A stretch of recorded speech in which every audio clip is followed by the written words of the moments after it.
All right, I have heard now that it is time to start our Shantae block. It is time for Shantae and the Pirate's Curse.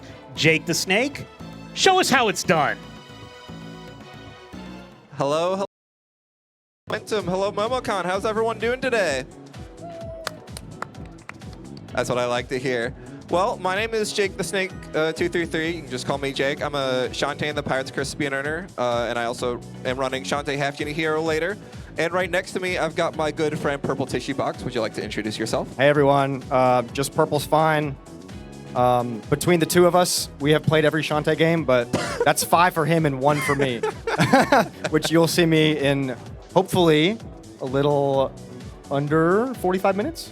Hopefully. What do we think? Somewhere around 50 minutes. Hopefully we don't hit that 50-minute mark. Right. But So we're so excited to bring you guys the Shantae block today. yeah, the Shantae block is something we've been looking forward to for a while. Absolutely. So yeah, I'd say let's go ahead and before we hop into the game, let me just explain the category real quick. Slightly wordy. Less wordy than the Half Genie Hero category, but still wordy nonetheless. So we are going to be running any % pirate mode out of bounds. So what that means is any %, you just get to the end of the game as quick as possible, right? Pirate mode, you start with all of your power-ups that you get throughout the game normally at the very start. So that'll allow us to do more movement options and allow us to do some glitches earlier than we're normally supposed to. And then out of bounds is self-explanatory. We're going to go out of bounds a bit. So yeah, I guess, are you ready to get started? Oh, I've been ready. All right. Let's hit it. Starting in 3, 2, 1, go. Woo! All right, so if you've not seen the series before, it's by the publisher WayForward. They're really well known for their character design and their animation, so you'll see that throughout the 3 games we'll be bringing you today. You play as Shantae. She's a half genie with purple hair that she uses to defeat enemies. And like Jake was saying, we're playing on the pirate mode, which is kind of like your new game plus. And right off the bat, you will see that we have access to this dash attack. And obviously, it lets Shantae run really fast, so we want to be using that as much as possible. But we're also going to be using it for a lot of the out-of-bounds tricks later. And there is one little problem. You have to run a really far distance to charge it up. You can see how far into the screen Jake got before she starts running. We'll find a way to get around that later. Yeah. Not too much later. Coming up fairly shortly, I'd say, Right. After we get out of this main starting area. So right now we're starting off in Scuttletown, right? Scuttletown. This is called Burning Street in the game, I believe. You'll see it on fire a couple times today. Yeah, I guess this is the one time in the game where it's not really on fire. It's just under attack by some cannonballs. You can see right there, I activated my pike ball there. We're going to try to carry this pike ball all the way to the end of this area, simply because there is a boss that we can use it against. There's also a text trigger right over here that I did not jump over, but normally... normally you can jump over that text trigger. It's not too difficult, but I screwed it up there. I've been screwing it up the past couple of days. But now we've got our first boss. Do you want to take that over? Sure. Purple? So it's Ammo Baron. He's in a big tank. The thing we do not want to see is him revving up his engine and moving forward. We want to see the red cannonball instead. Black cannonballs are okay, because that means the red cannonball's coming soon. Yeah, it's always going to be...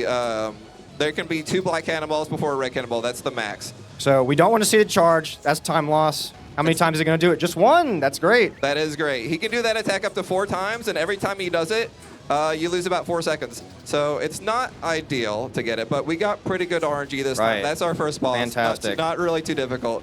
But if he did more charges throughout this throughout that fight, my pike ball would have run out, and I could have spent an extra cycle fighting him. So it's just a time loss all the way through. And having those items such as the pike ball ends up being pretty important for the speedrun. I would say the RNG with which you get your items, it really influences your route and how you take on the boss fights, which makes the speedrun pretty interesting. It's not exactly the same every time, but you're not going to get screwed by RNG too bad, because there's always a backup strat. Yeah, we have backup strats for every single boss, but I'll try to, whenever I get to a boss, I'll try to talk about what I'm thinking in terms of like my item loadout. There are a couple of different items that we're going to be using to power up during this speedrun. Mainly, we have Pike Balls, Super Pike Balls, Monster Milks, and Super Monster Milks. For Monster Milks and Pike Balls, I'm going to refer to them as weak items, and for Super Pike Balls and Super Monster Milks, I'm going to refer to them as strong items. Monster Milk will allow us to do double our damage, and a Super Monster Milk triples our damage. And the Pike Ball, you just saw it, we used it against Ammo Baron. The Super Pike Ball has 3 of those Pike Balls instead. Right, so that really lets us deal a bunch of damage to the bosses without having to get stuck in the attack animation. Yes, that is if we're lucky, of course. So let's get to the plot real fast, because maybe not everyone's familiar. Baron actually had permission from the mayor to hang out in town. He was trying to save the day, and we blew up his tank. So yeah. We're on our way to court right now. Yeah, that's why we got the court summons earlier. Ammo Baron purchased the deed to the town or something like that. I don't exactly remember. So in order to relax, Shantae takes a nice long bath when she gets home in preparation to show up in court, and turns out it was a trap by Risky Boots, who's the main antagonist of the series. But in this game, she's actually going to help us out, which is nice. So we're getting into the actual run proper here. Something really important is that you need to have enough money to buy the items that Jake was talking about. So if you don't get those Super Monster Milks, you don't get those Super Pike Balls, you want to have a lot of money to just be able to buy them at the shop. But then you're at the mercy of the money RNG as well.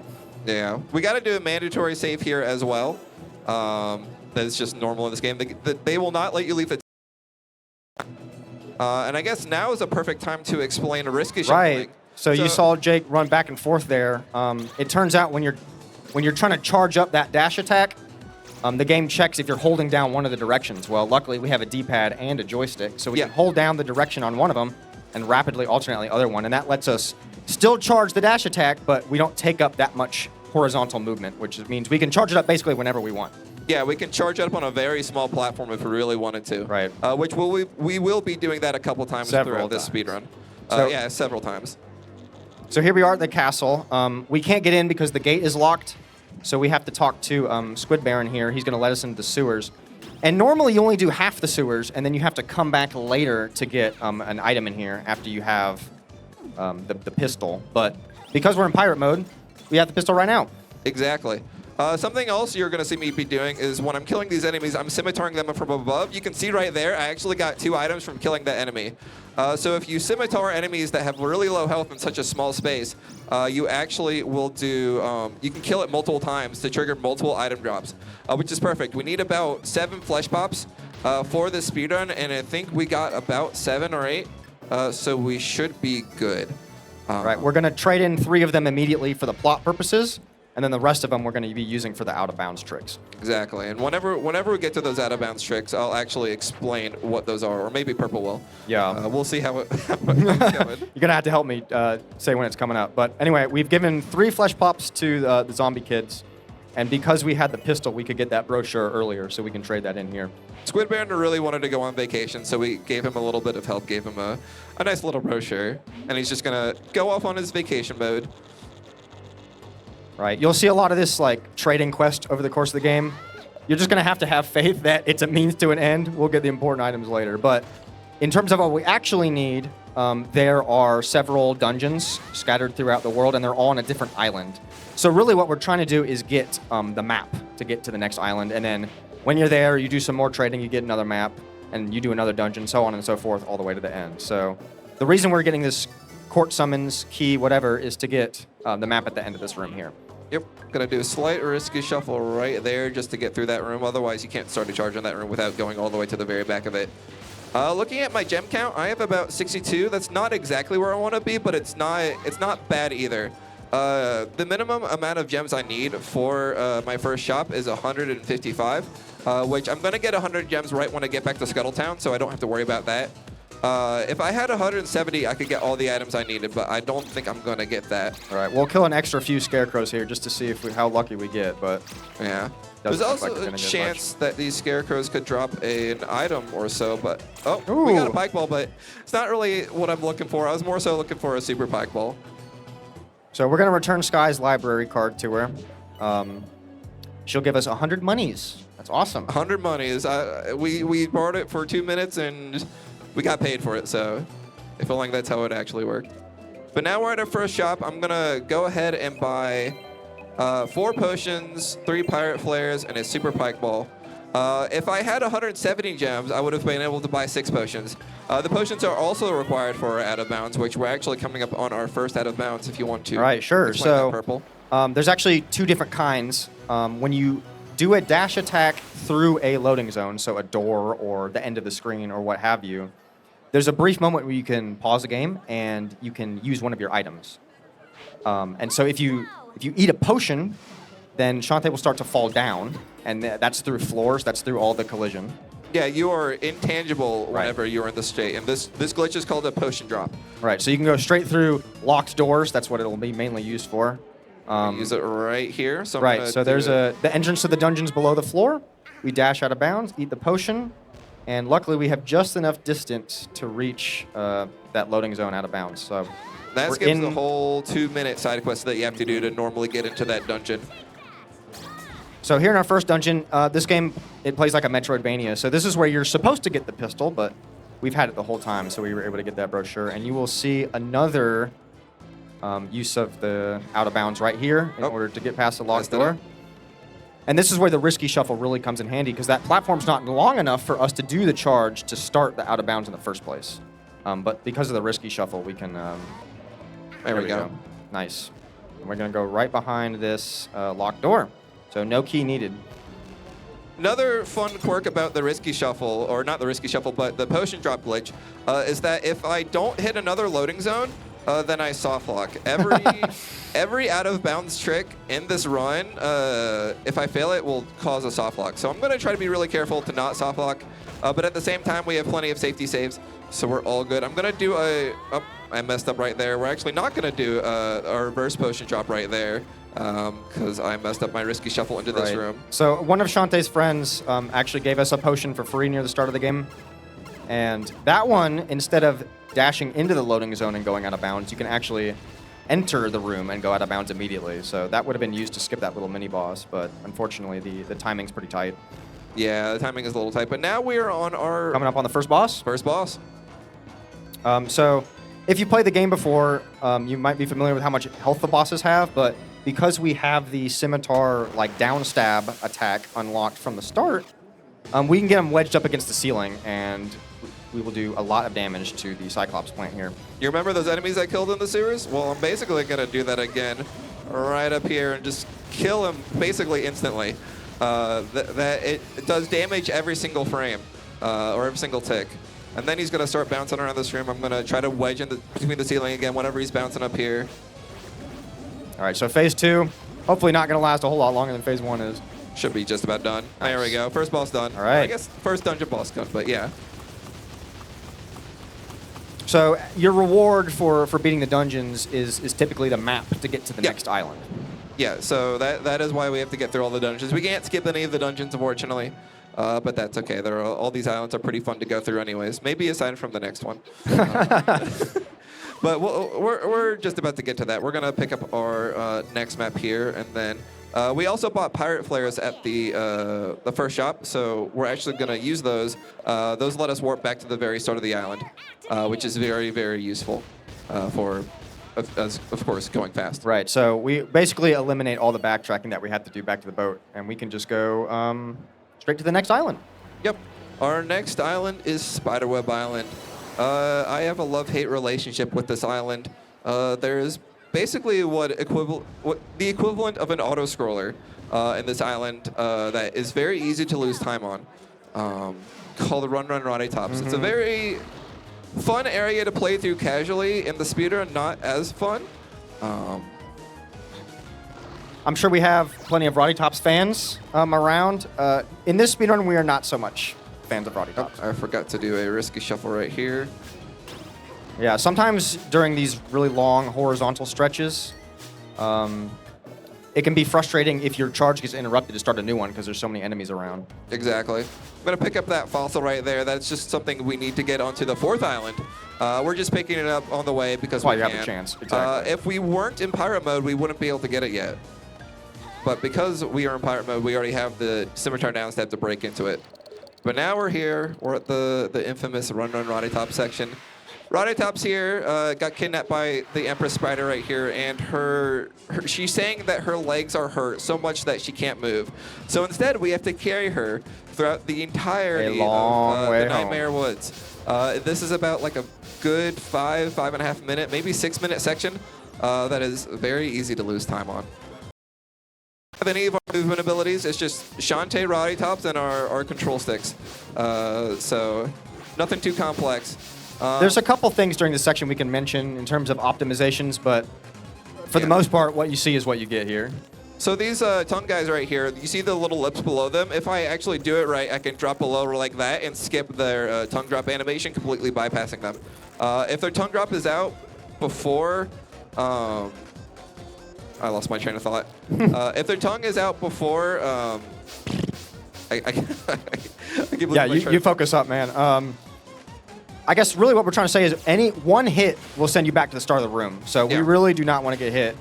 So you want to wait for them to go through their animation, but you don't want to be standing there the whole time. So because the hitbox isn't active at the very beginning of the animation, we can squeak through. Yeah, so that you can't drop down once the hitbox is active. I guess that's a good way to put it. This room we have some cycles that we have to go through. You saw the little spiky pillars. If you're really fast, you can get ahead on one of them. Actually, that's based off of a global timer that's running since the beginning of the area. So it's not really something you can control all too well with the crushers dropping.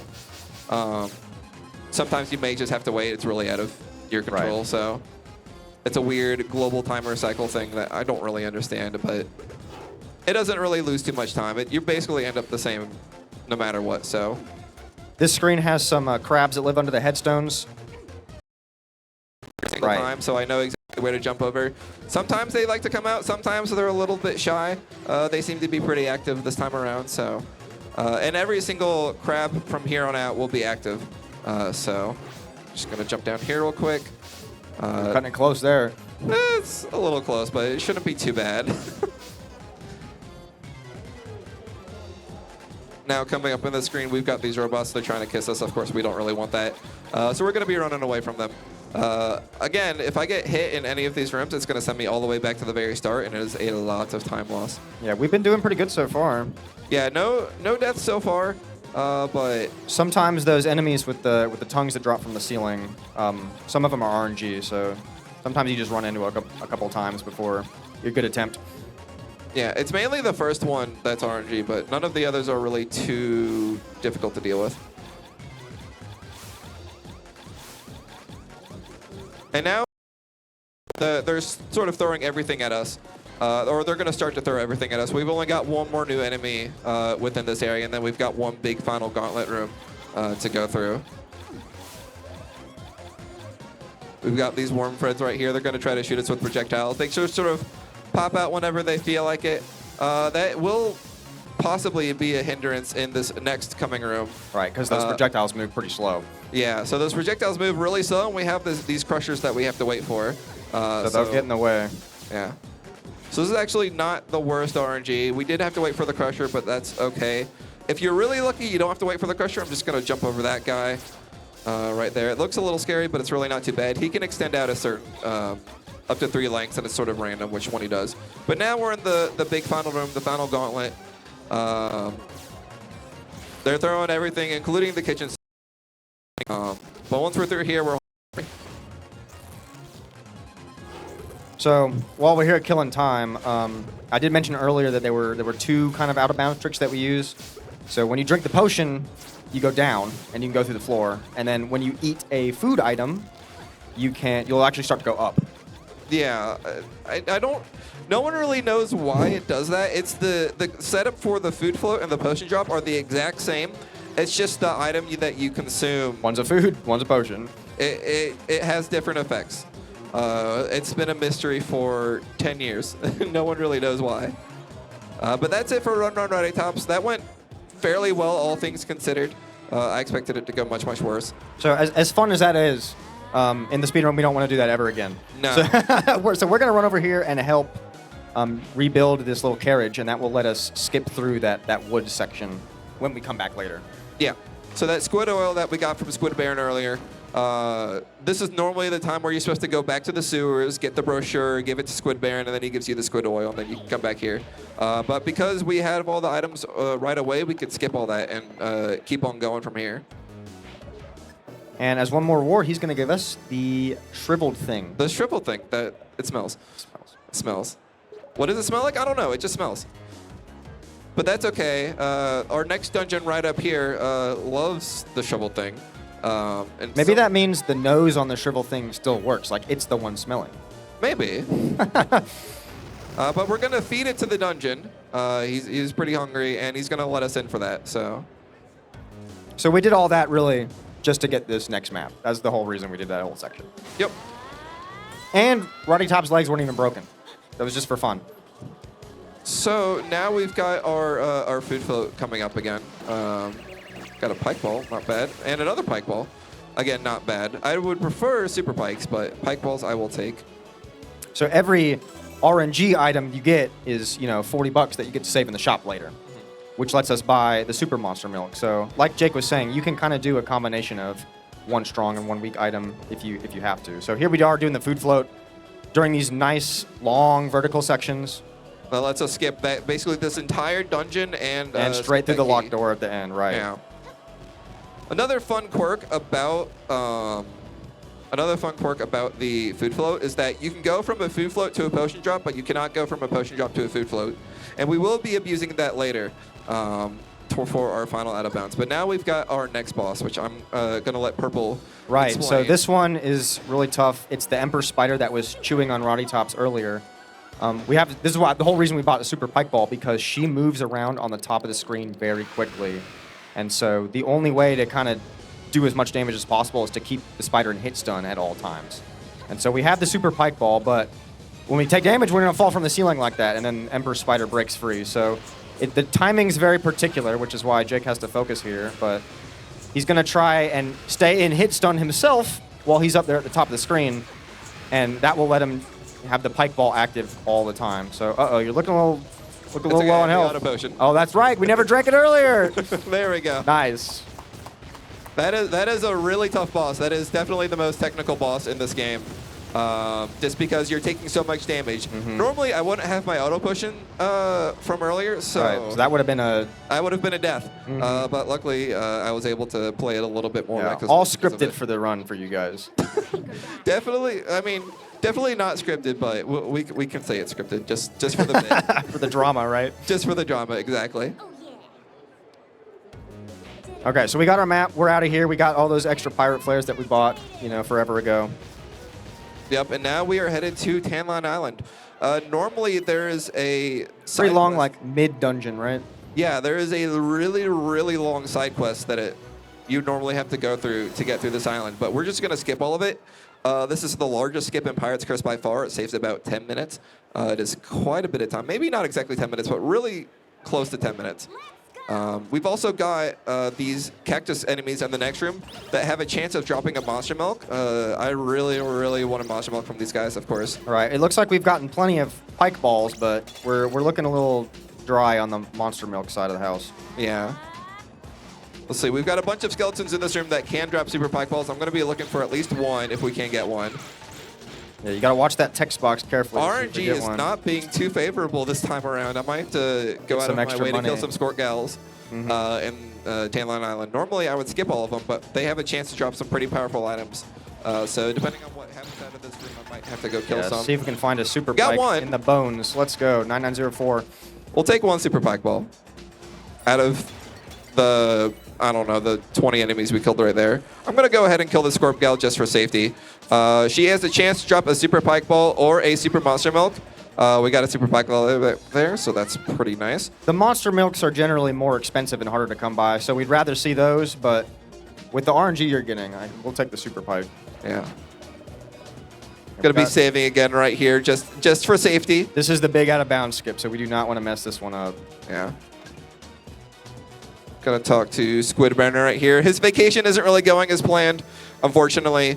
So he's gonna give us some X-ray specs and then he's gonna walk away all dejected. Poor guy. That's okay. I'm sure we'll see him again in a couple minutes. No spoilers, man. Come on. We're going to do another potion drop right here. And then another little quirk of the potion drop is that... Oh, I actually messed it up right there. That's okay. We can give it another shot. Another quirk of the potion drop is that it always thinks you're on the ground until you actually activate the cannonball. So we can actually do a hair whip into a jump to basically infinite jump, which lets us get a little bit more distance to reach that purple block. Actually, I'm going to go ahead and kill the Scorp Gal again for safety. Because you're going to have to buy that extra potion now, too, yeah? Yeah. Unfortunately, they also have the chance to drop 5 gems, which... Out of all the items that they can drop, Super Pack Ball's worth 40, Super Monster Milk's worth 75, or they can just drop 5 gems. So that's really not what we want, but Yeah, let's see what we get With the price here. of milk these days, Getting a lot of Super $5 will Pikes. not cover it. Let's see one more super risky shuffle there. So we do have 2 more Scorp Gals that we have to kill mandatory in Yes. this run. So we'll hope. We got 2 more chances for some Monster Milk in that room. And because I failed the out of bounds earlier, now I have to do a backup strat in this room, which I was normally I go out of bounds here to skip this entire downward section. But we're gonna go ahead and kill these guys right here. Gonna get some Monster Milk. That's pretty good. Let's see. I'm trying to remember how to do this. It's been a while. I think right here. So you can see how awesome it would be if we could, equip. There we go. Okay, now we're through. All right, we're in.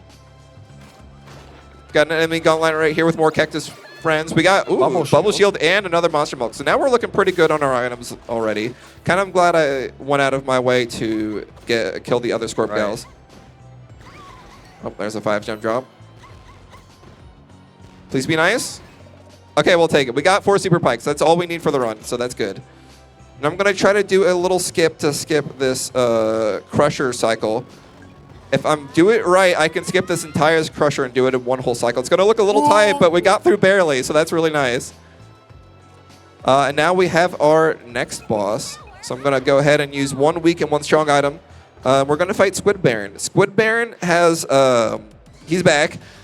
His pattern is the exact same every time. It's just maybe where he jumps is a little bit RNG. But other than that, he's a fairly straightforward boss. I'm going to want to try to kill him before he gets to his eating phase, which is right after this charge. He does jumps, he does his charge attack, and then he's going to start eating. And we want to kill him during phase 1. Yeah. Just a little short. Not quite. If we killed him before the eating phase in phase 1, he'd actually do the eating as his first attack in the second phase, which would just let us wail on him and do quite a bit of damage. But he's going to get on some armor. We're just going to break it open right away, and now he's going to start bouncing around the room again. All right, so we've seen this before. Yep. So that really shows you the power of if we had both the Super Pike and the Super Monster Milk, we would have been able to get through phase 1 just that little second. There we go. Still a pretty good fight, all things considered. RNG was not favorable, but that is perfectly okay. Yeah, you can't be hoping for good RNG every time you play this run, or you're going to be resetting all the time. Yeah. That's sort of the fun of the speedrun is how you have to adapt to the items you get. It's what sort of attracted me to keep on going with this game. Because every single run is different. As we said earlier, the items that I get from these enemies will heavily determine what I'm going to do for my route. Mm-hmm. So the fact that we've got 4 Super Pike Balls and 1 Monster Milk, that's actually not too bad. I'm going to be looking to get at least 1 more Monster Milk if I can. 2 ideal, but if I get 1 more, that is perfectly perfect. So. Right. So speaking of the route, we're out of potions. We're out of Pirate Flares. So we are going to, instead of going straight to Mudbog Island, we're going to go ahead and take a brief interlude in the town. And this lines up pretty conveniently with where we get a couple quest items. So that fossil that we got earlier, the X-ray specs, it's gonna let our friend Bolo here decode what's inside the fossil, and the death mask. Yeah. So the glasses actually make Bolo incredibly smart very suddenly. He went from being pretty dumb to pretty smart with just one set of glasses. So with that little pit stop, we're back and ready to go on Mudbog Island. These first couple screens are quite wide horizontally, so we really want to keep that charge attack going. But The enemies here are quite aggressive, so if Jake gets interrupted, it can be very difficult to get that charge back. And you can see how many they are and how big they are, how much screen space they take up. So the snack room in particular is very yeah. tight. They jump after you. They're pretty big. They're hard to avoid. Ooh, very nice. You only got 2 more rooms here to go. I'm going to try to be killing these beetles because they have a chance of dropping a monster milk. So let's see if we get any. Doesn't look like it. That's okay. We'll be doing our next boss with just a Super Pike Bowl, which is okay. The next boss is probably the easiest to do with the least amount of items. So the fact that I have a Super Pike Bowl means I can kill him in 4 cycles, which is not too bad. So Mudbog Island's a little different. We use the Death Mask to get into this like town area. So it's like half dungeon, half overworld in the Village of Lost Soul here. We need to get a pretty long sequence of items here, and it starts with us collecting 3 coins, which are going to be hidden in these rooms here. Maybe not so much hidden, but scattered about. Yeah. So another little thing, if I had a few extra items, like food items throughout this, there would be another glitch that I could do called an animation cancel, which would basically let me pick up the item at the same time as eating a piece of food, which cancels this pickup animation right here, which just saves a few seconds. Unfortunately, I don't have anything, any spare items to do that with, so I'm just going to be picking them up normally.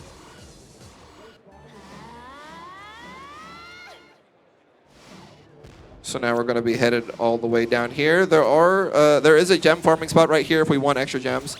I'm gonna come back there after we go back. We're gonna make our way back there in just a second, but we have to go right here to get the red coin. So I'm actually just about to ask, how long are you think you're gonna be farming? Is this gonna be, we're there for a while, or you think you just need the bare minimum amount of money to get? I think I'm probably gonna farm twice. I'd like another bubble shield, and then of course, maybe some more monster milks. Yeah, so. They've been stingy with those today. They have been. I mean, we've got 2, which is pretty good.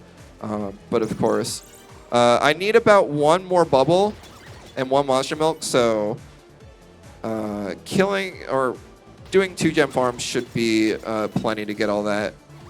These ghosts are a bit jerks where they spawn. They deal 2 damage every time. So I want to try to avoid them so I don't die. Yeah, I saw they blocked your pistol hit earlier trying to farm. Yeah. But now we've got a really fun section of the run. We've got these guys.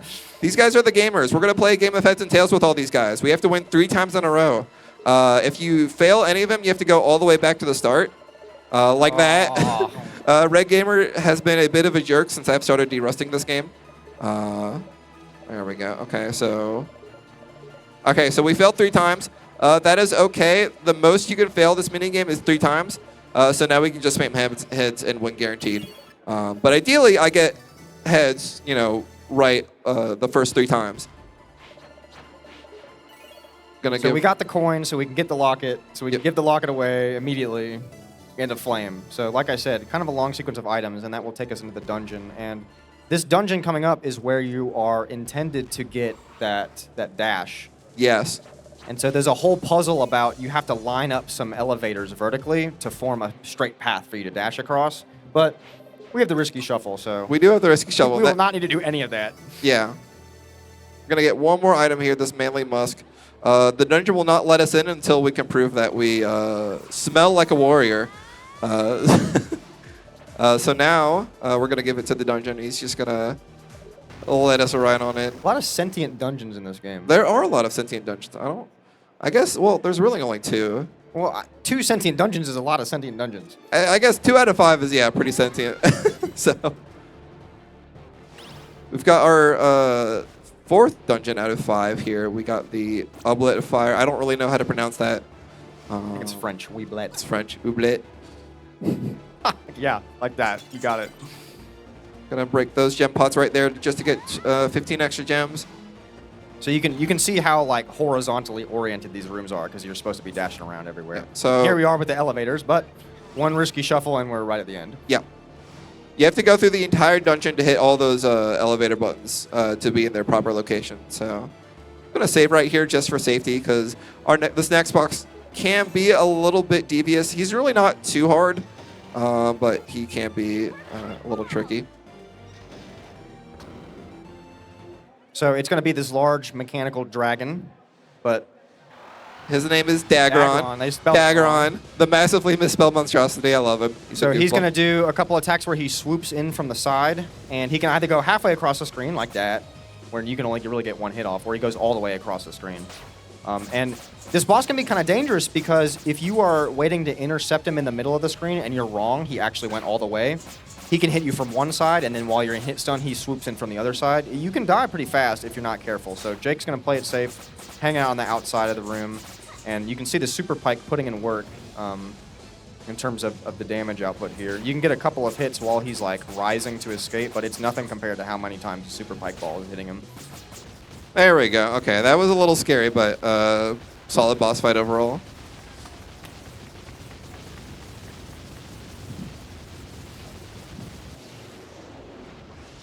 So now we've got our next map coming up, which will lead us to Frostbite Island, our second to last island in the game. Yeah, so we're getting all these maps so fast, but this next island is not so simple. We can't just run to the end and then there's a dungeon waiting for us. Unfortunately, we will have to do some backtracking, but first we have to make it all the way to the end of the next island. Another fun thing about this area, Village of Lost Souls, is that we can't actually pirate flare out of here, so we have to make our way out of Village of Lost Souls first before we're allowed to do a pirate flare. So there is like a Ammo Baron's squad is still back in town, and we need them to help us blast a hole in the floor so we can get to that last dungeon. And unfortunately, Ammo Baron, we blew up his tank. Twitch and Vinegar are currently fangirling over some random guy in town. Yep. and Joe is dead. Yeah. So it's going to be pretty difficult to assemble the whole squad together right now. Well, he's not technically dead yet. In speedrun lore, he's not dead yet. Okay. In game lore, he is dead. And I'll explain more about that whenever we actually get to that part. Right. So we'll have to get a couple of items, so you will see us take the trip to Frostbite Island anyway. But the dungeon is actually right there under the floor. It's not right at the start. It's Oh, it's not. Is it the next one? Yeah, it's the next room. Oh, Let's go. Barney coming up clutch with a Super Monster Milk. That is a 1% drop, which is really nice. So now I actually don't have to buy a Monster Milk anymore. Yeah, so these wolves, very low chance to drop some pretty good items. There's a good number of them, maybe like 20. So we are going to go ahead and try to kill as many as we can, just in case we get the 1%. It's not crazy unlikely that we hit it. Well, I say that, we already hit it. But maybe we get another one. The only thing I'm really looking for out of them now is another Super Monster Milk. Right. If I don't get that, that is perfectly okay, because I have a normal Monster Milk, which I can use to kill the last two bosses. So we got two more wolves coming up in this room right here, and then we're going to be making our way up to Propeller Town, which we won't be in there for very long. I missed that wolf on accident. Whoopsies. So it's a kind of a... The town is way up in the sky, so you can imagine vertically oriented level, and you guys know what that means. We're going to be chowing down on some of those last couple flesh pops you got. Mm-hmm. Yep, this is where a lot of the food floating is really set to the later part of the run.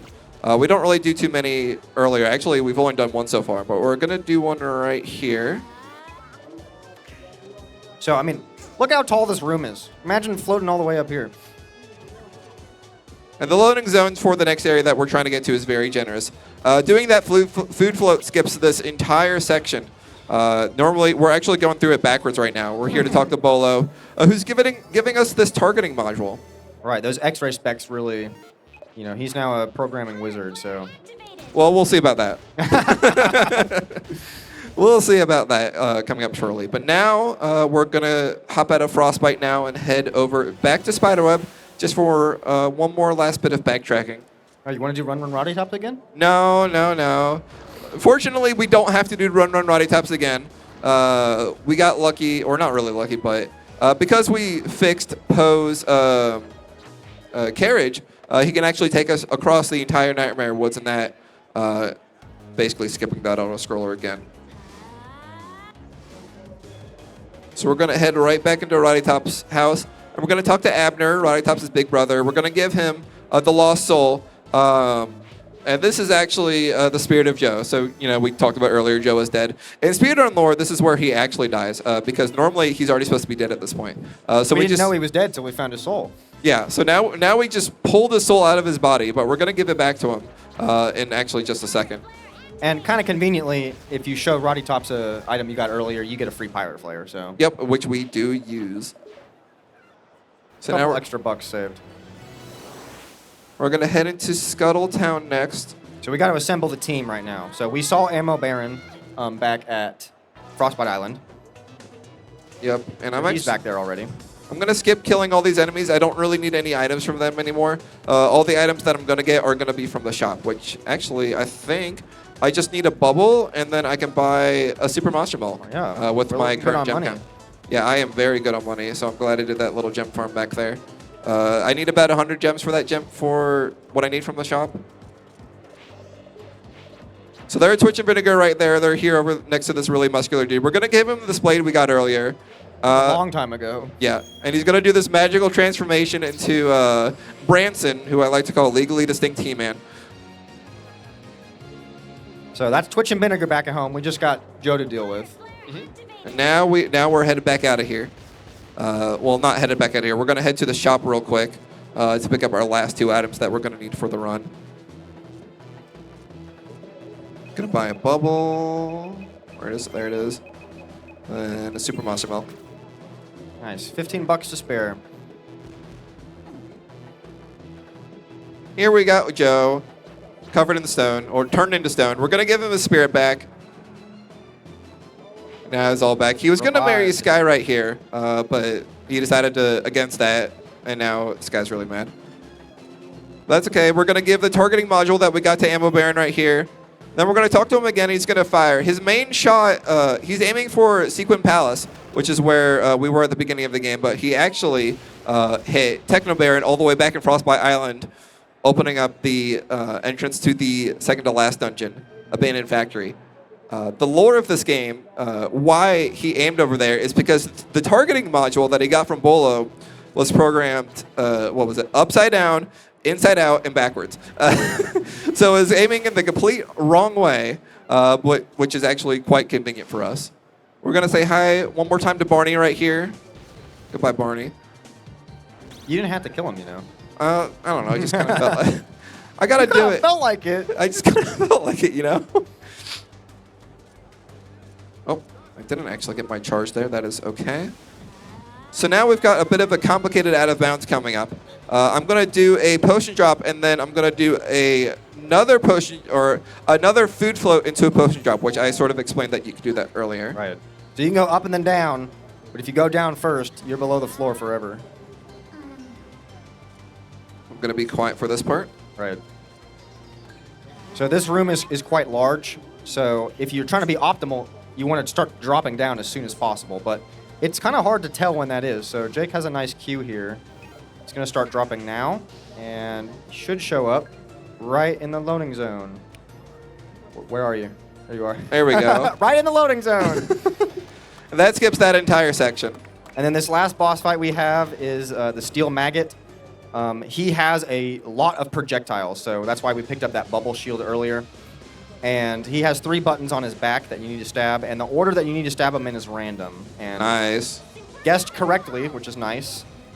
Luckily, because we have like the pirate hat, we can kind of float a little bit, and so you can get enough hits in before he runs away that you can figure out most of the sequence. This is very nice. This is like perfect RNG. Of course, now I'm just messing up a little bit of execution. So ideally, you damage him right here in the door so that you can hit him a bunch with the down stab under the There we go. And that's that boss right there. But we had the Super Monster Milk, so we got plenty of damage to spare. I wish Steel Maggot was that nice to me in my normal runs. Normally, he's not that nice. Normally, you have to, whenever you guess a button combination wrong, you have to start over from the very beginning. And not only that, but every time you hit it wrong, he does a little attack that wastes about 3 seconds. So, of course, getting the button combination first try both times was very, very lucky. And I think that's just because I messed up where I was going to aim the first time. No, it was on purpose. It was on purpose. It was all for the bit. Okay, so that's our last map. So we're done with the game, right? Close. We're getting there. We will be done in about a couple minutes, but first we got to head over to the Lonely Grave. This is our last island in the game. Very, very short island. Extremely short. So short that I'm not even going to do a risky shuffle to go through here. So really the whole plot of this game was Risky has her army of Tinkerbats, and they've all been cursed. So hence the pirate curse. Here's the pirate with his curse. Exactly. We've got the Pirate Master right here, who's actually the final boss of the game. He's going to actually kidnap Risky Boots right here and take over Scuttletown. So now we actually got to go back to Scuttletown. This is our last bit of backtracking that we have to do. Right. And now that Risky's gone, Shantae's got to take over. So you will see Pirate Shantae for There just she a goes. second there. Hoist the main Yay. snail. And now you can see Scuttletown's a bit evil dark, mode. dreary.